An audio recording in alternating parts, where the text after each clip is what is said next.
Well, welcome back. This is the second of three videos looking at Chapter 11 of Wheeler's most excellent textbook on security risk management. What we're going to be doing during this particular video is looking at threat and vulnerability management development steps. So you can see those four steps over on the left. We're going to start with establishing our asset inventory, and as we've talked throughout the course, that's a lot harder to do than it sounds like. From there, we're going to profile the environment for sensitivity, define our risk scales, apply those, and then have a workflow for assessing those vulnerabilities. So as you can see in the kind of breakout to the right of what we've got to do for the asset and data inventory, my goodness, a lot of data that we're going to have to collect on all of those devices that are out on our network.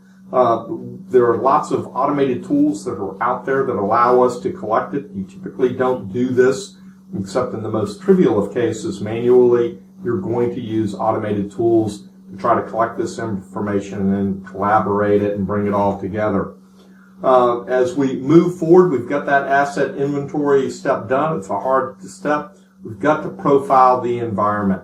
So we're going to go out and assign sensitivity levels to the resources that are out there. And as the book has focused on this idea of start by aggregating that into environments instead of going down to individual resources. That gives you some ability to scale it and some ability to move with some agility.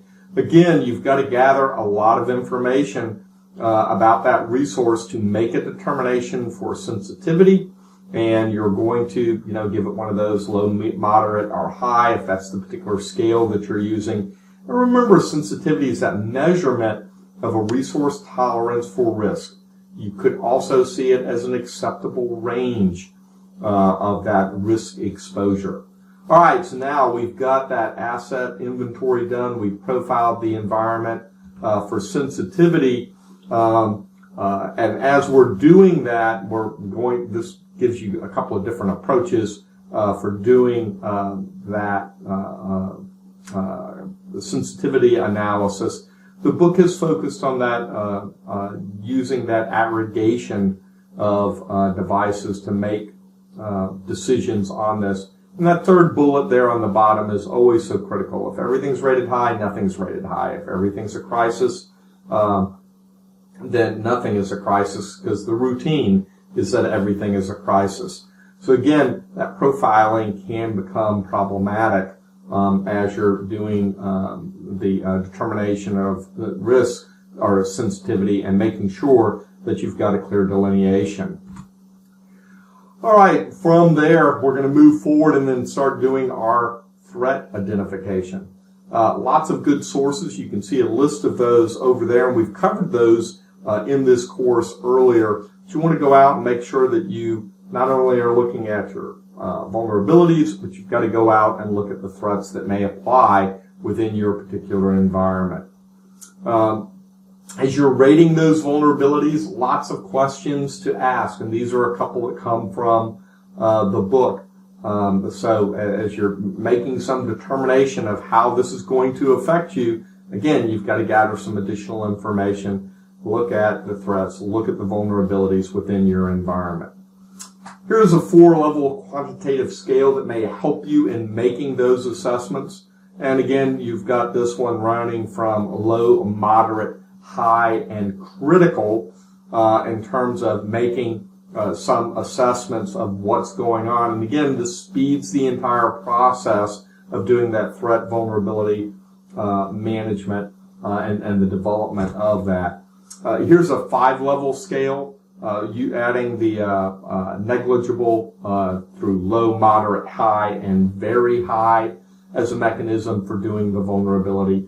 And again, what you're trying to do is capture some simple guiding principles that allow you to very quickly make that assessment and then use that assessment to make decisions. All right, as you're looking at severity or looking at the impact, again, has this already been exploited? Is it documented in the industry? The things you got to be careful is not to underestimate or overestimate the controls that you've got out there and the effectiveness that those controls are going to have within your environment. Finally, it brings us to building an efficient workflow.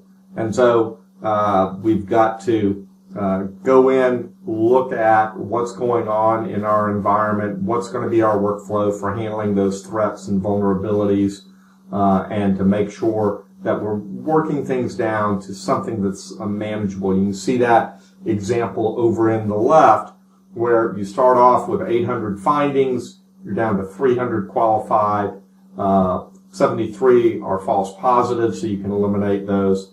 And of the qualified findings, looking at the ones that are most severe, you've got 68 findings that you're actually going to address.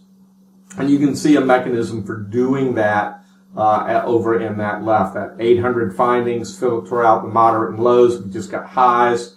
Qualify of those, how many actually apply within our environment. Re-rate them again, we get down lower. Filter out the new moderates and lows, and look at that. Now we're down to about 68 findings. From there, move into risk decisions. Are we going to accept the risk? Are we going to avoid the risk, transfer the risk, or mitigate that risk? And then have an action and tracking plan to make sure those things all take place.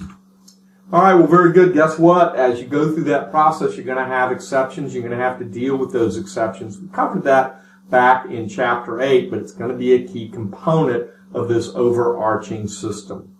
All right, well, very good. That brings us to the end of this second of 3 videos looking at threat and vulnerability management. We're going to pick up during the next video and look at the FAIR approach for doing this. So keep on studying, keep on learning, and I look forward to seeing you in the next video.